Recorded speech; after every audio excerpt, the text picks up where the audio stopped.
Born Again, Arunima Sinha. One step. Take one step at a time. Don't give up.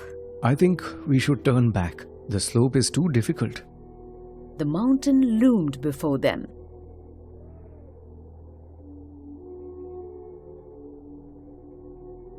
As she continued the climb, Arunima's thoughts went back to the incident on 11 April 2011. It had changed her life completely.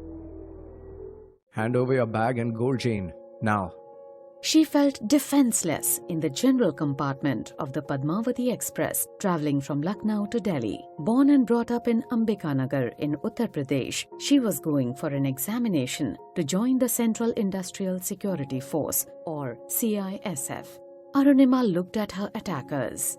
Why should I give up the precious little that I have to these robbers?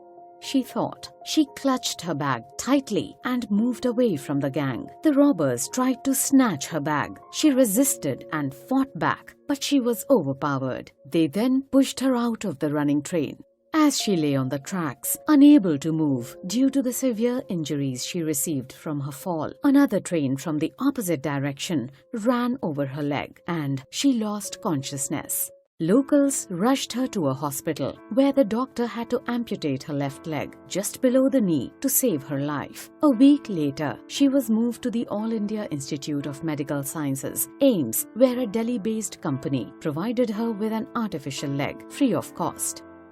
It was during those long days of recovery at AIIMS that Arunima first thought of achieving the almost impossible task of climbing Mount Everest. When she wasn't struggling to walk using her artificial leg, she spent her time listening about mountaineering.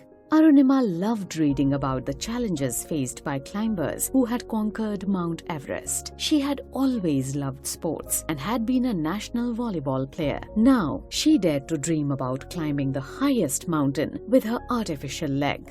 Arunima summoned courage and met Bachendri Pal, the first Indian woman to climb Mount Everest, for advice. Bachendri Pal told Arunima, Arunima, in this condition, you have made such a huge decision. Know that you have already conquered your inner Everest. Now, you need to climb the mountain only to show the world what you are made of. On receiving an encouraging response, Arunima signed up for training under Bachendri Pal at the Uttarkashi camp of the Tata Steel Adventure Foundation (TSAF) in 2012. As part of her training, she had to climb smaller mountains, which included the Island Peak, 6,189 meters. All fine, Arunima? This time, it was the concerned voice of her instructor, Susain Mahato, which broke into her thoughts. Yes, Susain, I'm fine. Brave words. For as she entered what is known as the death zone, 8,000 meters above sea level, her legs were refusing to obey her. The death zone was so named as it had claimed the lives of many aspiring mountaineers. She was almost numb with pain, and each step was an effort as her artificial limb posed new problems one after the other. Seeing her struggle, the Sherpa again spoke. Madam, we should turn back. No, that's not an option, Arunima replied. I want to complete the climb today.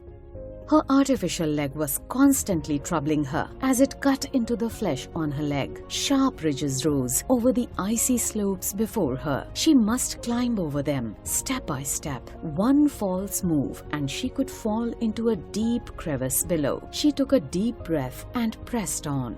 Just a bit more and you'll be there, she told herself. And then she was on the summit, on top of the highest mountain in the world. The day 21 May 2013 will remain etched in her memory forever. She had done it.